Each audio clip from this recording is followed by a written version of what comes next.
Hi, everybody.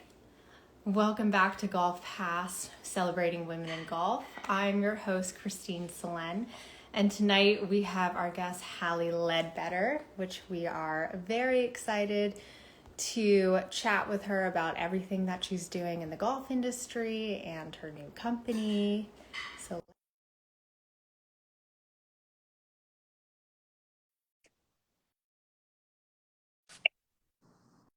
very soon. Hey, Christine, how's it Hey, going? Hally. I'm Good. doing great, How are thanks. Happy to you? be here. Well, we are so excited to have you with celebrating women in golf with Oh Golf my Pass. So gosh, of thanks course. for making the time Yeah, and of course. having a nice little chat with me.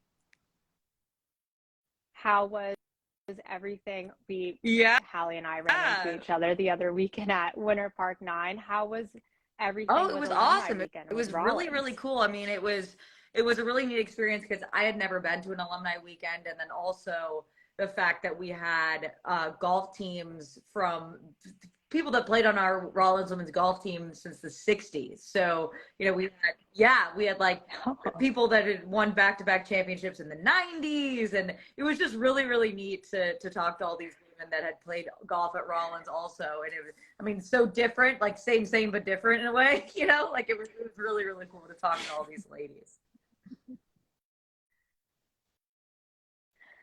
well, it sounds like you guys had a great weekend, and it's just nice. It's always nice to be around other players, especially alumni who played for your school. So that must have been a really neat Oh little yeah, event it that you was guys really had on cool. It Friday was it night. was really special, and I love playing Winter Park 9 too, so it brings back all the memories. I just wanted to chat about everything that you're doing in the industry and how you got started with golf in general. Obviously, you come from a big golfing family, but what really drew you into the sport and how you turned it into the career Yeah, that you yeah, it's have like you said, I've today. I've definitely come from like a golf family. But when I was younger, to be honest, Green, I didn't really like golf that much. I didn't want anything to do with it. I was very much just set on riding horses. I didn't want to do anything with golf. And I think honestly, my parents are really smart about it because they didn't pressure me to play. I think if they would have, I would have gone the opposite direction. So they were very much just like, we just want you to do what's happy, golf, what makes you happy. Golf is there for you. If you want to play, if not, no big deal. And I think then I was like, oh, okay, well, it looks like my brothers are having a great time. Maybe I'll give it a go. So that's kind of how, like, I saw my brothers having a lot of fun. And then when my dad started teaching Michelle Wee, I was like, oh, she's really cool. Maybe I should start playing. So that's kind of how, like, my interest, like I was always around the game, but that's how kind of my interests really started. And then, I was kind of like 0 to 100 real quick for me. I wanted nothing to do with it. And then almost overnight, I very much was like, I want to be on the LPG tour. So, I worked really, really hard. I went to like a sports academy because I needed to get a lot better if I wanted to play in college, let alone professionally. And then, yeah, so I ended up getting a scholarship and played in college, transferred to Rollins, played there, and found that I loved talking about golf just as much as I loved playing it. And kind of the rest is history. I worked at the college radio station. Then I got a job doing social media at Golf Digest, which was such a incredible opportunity, just to get like a good understanding of where media was going. And yeah, then I started getting some opportunities to do some stuff on camera, which basically was just me like being like, can I do this? Can I do this? Doing stuff for free and just seeing, getting my reps in. And worked for the PGA Tour for a little while. Went back to Golf Digest, worked there for about 4 more years, and now I do kind of a little bit of everything, and still work closely with Golf Digest, doing a fun project with GolfPass coming out here shortly. So yeah, just it's got a lot of different Yeah. irons in the fire, but I wouldn't have it any other way. And of course, I believe it was last year when you started your own company and started doing things on your own. What was that like being, a female in the industry, starting your own company, and also just being a female in the sports industry, especially having a really strong voice within the Yeah, you sports know what? industry. It was definitely scary. It was definitely, a jump that I was hesitant to take, but felt like because I had so much support from Golf Digest and, some other people in the industry, I was like, all right, worst comes to worst, like, I'll find a job somewhere, I hope, and I'll just see, kind of bet on myself here and see what happens. And I think the biggest transition for me was just having to, one, sort of manage my time and be like, all right, well, how much can I take on? Because now sort of the sky's the limit, right? I'm my own boss. So I can say, do I want to, kill myself and not sleep, or do I, do I want to take a week off? So you kind of figuring out that balance for me, I think has been huge. And I definitely, I'm not perfect at it, but slowly but surely figuring out like what my limits are, and making sure that I rest. And then also things like invoicing and healthcare and like all these things, taxes, like all this stuff that you never think about when you're fully full-time employee, is now, so it's kind of like a job within a job as well. Like I'd love to just be able to like focus on like the stuff that I'm doing. But I do say I hired a wonderful part-time assistant who just, I think, joined this Instagram live. So Bryn, you're the best. Couldn't do this without you. So I feel, yeah, very lucky to, slowly be building like a really great team, and trying to figure out like how to, time management, delegating, and which is difficult for a control freak. I think Right. anybody that would works with me is probably like, I got it, leave me alone. But it's been fun. It's definitely been a process, and we're learning as I go, for sure. It is so admirable because a lot of people who love what they're doing in their job, some people talk about starting their own business, but people who actually take action and start, going out on their own is Thank amazing. you. So Thank you. huge I appreciate it. I congratulations to appreciate it. you, and especially everything that's coming to you. I mean, we have a little bit Yeah. of a teaser with GolfPass, which we can discuss later on, but that's Thank amazing. you. Thank So you so much. It's, congratulations it's on been really, really everything. fun. So obviously you've been following the sport, you've been a golfer yourself. Over the past few years with COVID, there was a big uptick with people just getting interested in the sport. I think female golfers are starting to become more within the conversation. The LPGA is starting to grab some headlines. How have you seen the evolution of golf over the past few years, and the attention to women's golf Yeah, and it's the LPGA? definitely, I mean, I think you're 100% right. It's definitely grown. I'm pretty sure that young women is the largest and quickest growing demographic. Not the largest, but it's the most quick growing demographic in the game. So that's so encouraging to see. I have so many of my friends who never really would have considered picking up a club, but like you said, the silver lining, if you will, of COVID, at least for golf, was this large onslaught of women and people that maybe previously didn't consider golf as something they'd want to be interested in because it was only a safe thing to do. So I think that's been great for the game. And in terms of coverage of the LPGA, I think we're definitely getting there. I'm really excited for the there we go, Nicole. 2 million women joined the pandemic. We love to see it. So yeah, I think that especially I'm really excited about the LPGA PGA Tour event happening at the Grant Thornton in November. I mean, I'd love to see Yeah. more of that, honestly. And it sounds like silly to be.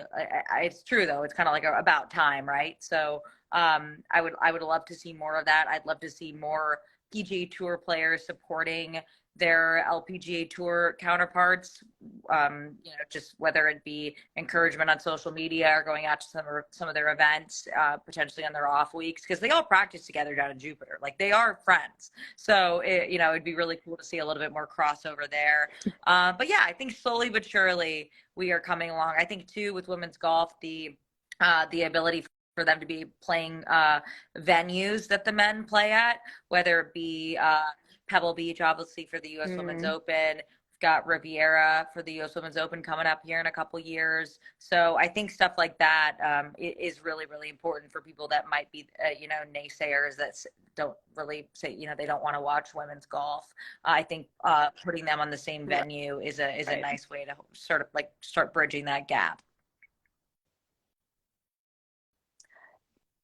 That's very true. And it's always interesting, especially with the growth of social media and now a lot of athletes, it's like they're just like us. They're having little banters back and forth on Twitter and Instagram and everything. So it's always nice to see a PGA player talking about an LPGA player, and like you realize that it is just one big community of golfers. It's not as segmented as people think. As you said, like there's a lot of them that live in Jupiter and they're all friends, and it's just one big community that practices together, and everyone cares about the Yeah, sport and they want to grow the for sport sure. as well. So Yeah, it's nice exactly. to see it on Yeah. both sides. Um, and the same thing with the past few years, like as you said, I'm sure you got a lot of your friends into golf. I did the same thing because there was nothing else to do. But now we're in an interesting position being in the golf industry, trying to retain those golfers and keep them in the sport, and just making other people realize that golf, you don't have to go to a golf course. You can go to a place like Top Golf and you can spend a Saturday there, and sort of that's a nice easy Yeah, entry for sure. point into the I'm sport. all in on Top Golf, 5 iron, Golf Zone, play 9 holes, play 12 holes, play whatever you have time for. I mean, this is Mm-hmm. probably a very hot take and probably one wouldn't expect me to have, but like I'm a real big fan of like 12 holes, honestly. I get tired out there, Christine. I'm like, I'm hungry. Like, is it dinner time? Like, 9 is like too little. 12 is like perfect. And by the time I get to like 16, 17, I'm like, I'm Yeah. good. And maybe, but I don't think my stamina is quite what it was anymore. My focus is not there.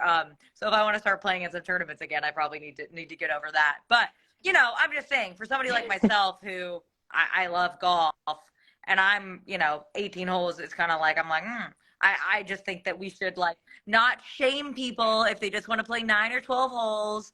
And listen, if you're 36, like by all, if you like my boyfriend, he's like, I want to play as much golf as he can play. I'm like, by all means, eat your heart out, have at it. But I don't think that, I think there's definitely, there needs to be, I guess a little bit more like, it's not like 18 holes or bust, right? Like I'd love to be able to play golf and just be able to play as many as you want to, and then leave when you can, because I think now it's like 9.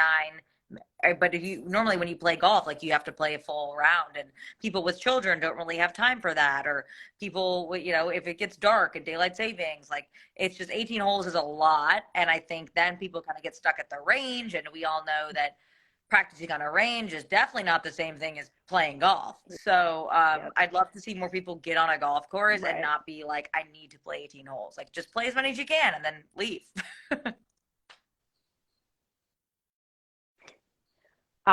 I could not agree with you more. I think of course, there's sometimes you play 18 and you're sort of mentally drained, and then like you and I'm sure you've played 36 holes in competitions before in one day, and I'm like, I how did I know. have the mental capacity to play 36 holes in Yeah. one day, walking I and know, under I horrific know. It's good. I conditions? know. I mean, I remember in high school, I used to like carry my bag, and then in college, I got smart and started pushing a trolley or a push cart, whatever you want to call it. But I was like, oh my God, I would never carry my bag anymore. I'd push carts all day.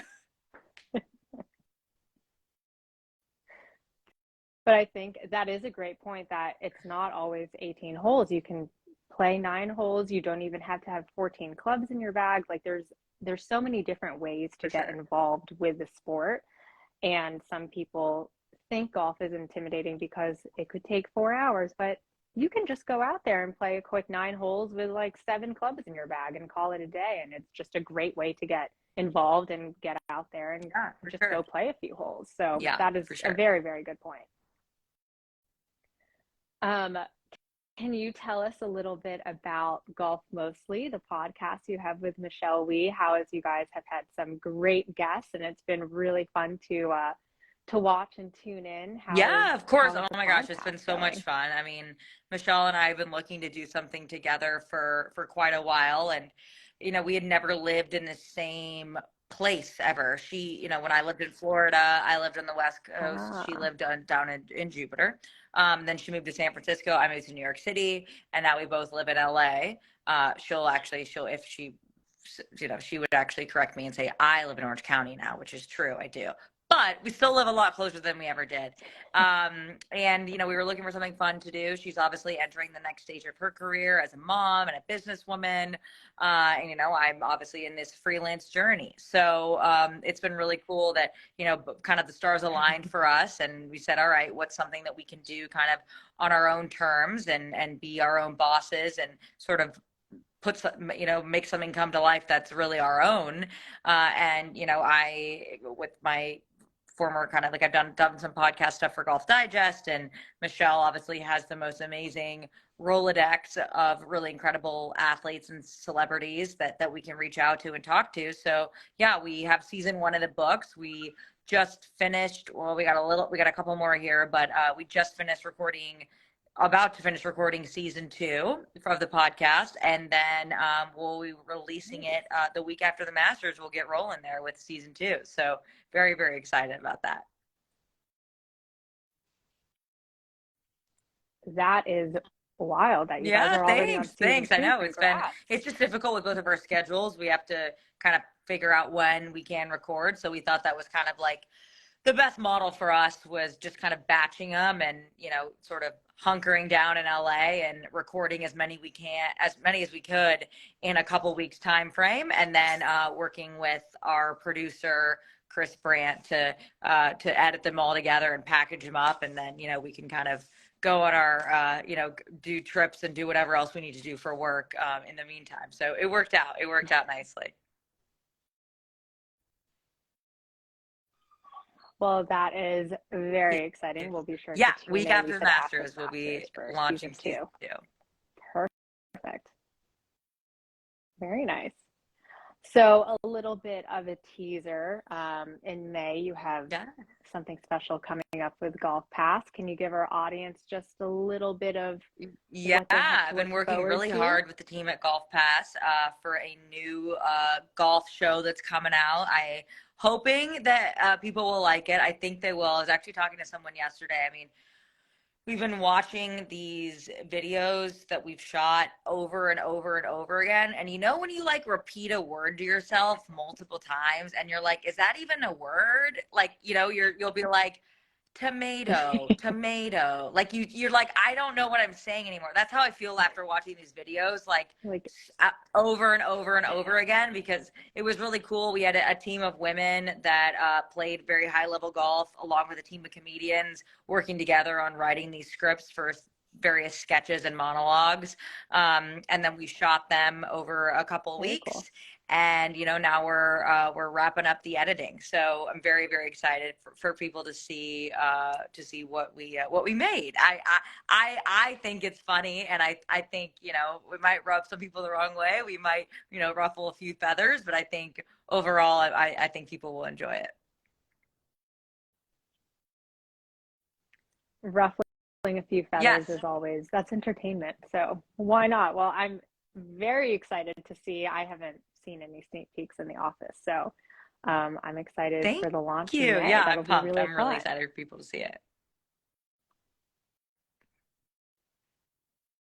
So what are for people, whether they're female or male, whatnot, what are some of your biggest pieces of advice for getting into the golf industry, if people are deciding to look at it as a career? I mean, there seems to be such a great network of, the industry is quite small. I mean, that's how you and I sort of became friends over the years. And it seems like there's also a nice network of female golfers that also work within the industry. So for any of our viewers that are looking to a career within golf, what is some of your takeaways or some big pieces of advice that you Yeah. can share with our I would viewers? say, I was actually speaking to a group of women a couple of weeks ago at the Genesis Invitational. And I would say something that I've seen recently is that people that don't work in the golf industry get a little, I guess, and I can understand this sentiment, but I want to just say for people that don't work in the golf industry, don't think of that as working against you if you do want to work in the industry, because actually it's kind of the opposite. You can make that, you can frame it as a strength because you're coming with different points of view and, you know, different ways to tackle a problem. I mean, that's honestly, I was, you know, that's what people, you know, people ask me like, you know, I can't really recall my own experience because, like, I'll call a spade a spade. Like, I was literally born into this game, you know? However, I would say I really try to do my best to surround myself with people who didn't grow up like me playing junior golf tournaments around professional golf, because I want to get the perspectives of people that are trying to get into the game and are looking at it with a fresh set of eyes, because I've got old eyes, you know, like I know this game better than anybody, but I also simultaneously realize that I might be stuck in my ways a little bit, and I want to learn. I want to see what am I not seeing from the inside, because I think in order to continue to progress, we need people who are in golf and you know the game very well to collaborate with people that are looking to get into the game, and you know together we can grow the game and we can make it more welcoming to people that might look at it as intimidating to get into, because it's really not. The ball, the golf club, the golf course doesn't care who you are, what gender you are, what age you are. It really doesn't, it doesn't matter. And so I think that we can all work together, whether you're from outside of the game or you've been in the game for a long time. I think all perspectives are really, really valuable. So I would just say anybody that's not in the industry and is looking to get into the industry, don't look at that as a negative. Really hype up the fact that like you are a fan of the game, and that you're going to bring that passion, but you're also bringing new ideas and stuff that, you know, maybe the company that you're interviewing with has never heard before, because you're coming from a different place.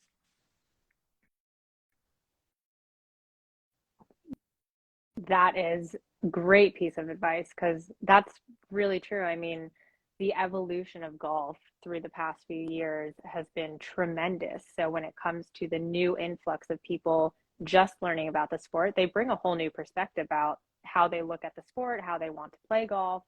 You know, the friends that they're making with golf, it's not just people that have been within the industry for 20 years or have been in love with golf since they've grown up. That's a very, very good point to make your stance on the sport unique, whether you're just trying to pick up a golf club for the first time or if you've been playing since you were 5. Thank so you. That's very good piece of advice.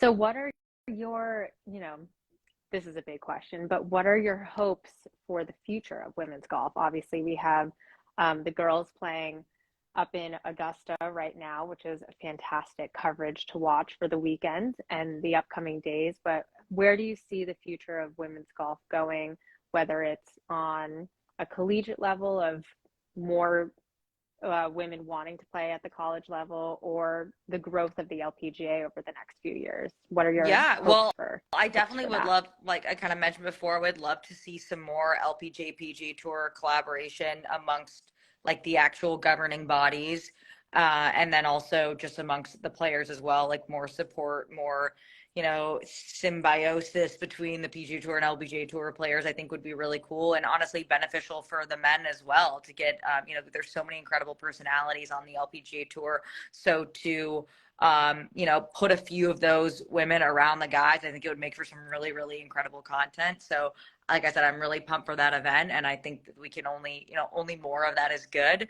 And then I also just am looking forward to just the perception of the game changing for women. I think that, you know, we've seen it as such a male dominated sport for a long time, but I'm really hoping that a lot of these women that picked it up in COVID really, really stick with it, and sort of help, you know, as women around my age or as we get older, like we start having children and we're able to welcome them into the sport. I just think that this wave of women. I'm hoping that these women that did pick up the game are going to start inviting their friends out and their friends out and their friends out. And it's just going to become like a bigger and bigger thing. So that's what I'm hoping for, in the next couple of years, just seeing more and more women on the range, because I have noticed it.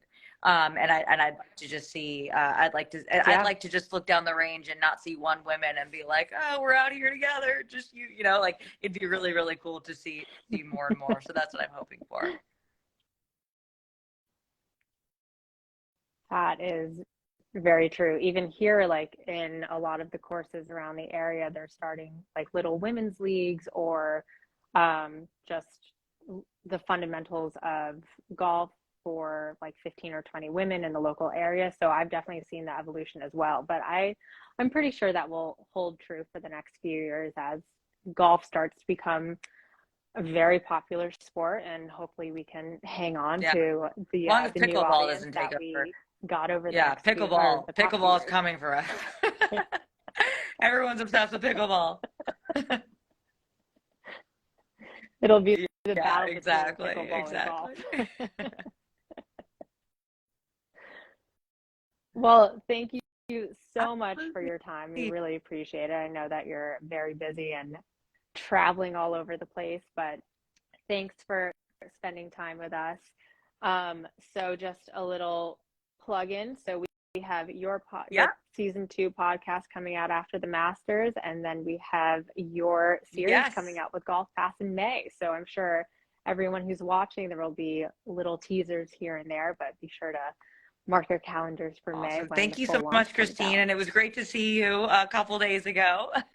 And I hope to get to see you soon. It was sounds good. All right. Thanks for having me. Thanks for talk to you catching up soon with us. Okay. Bye. Bye.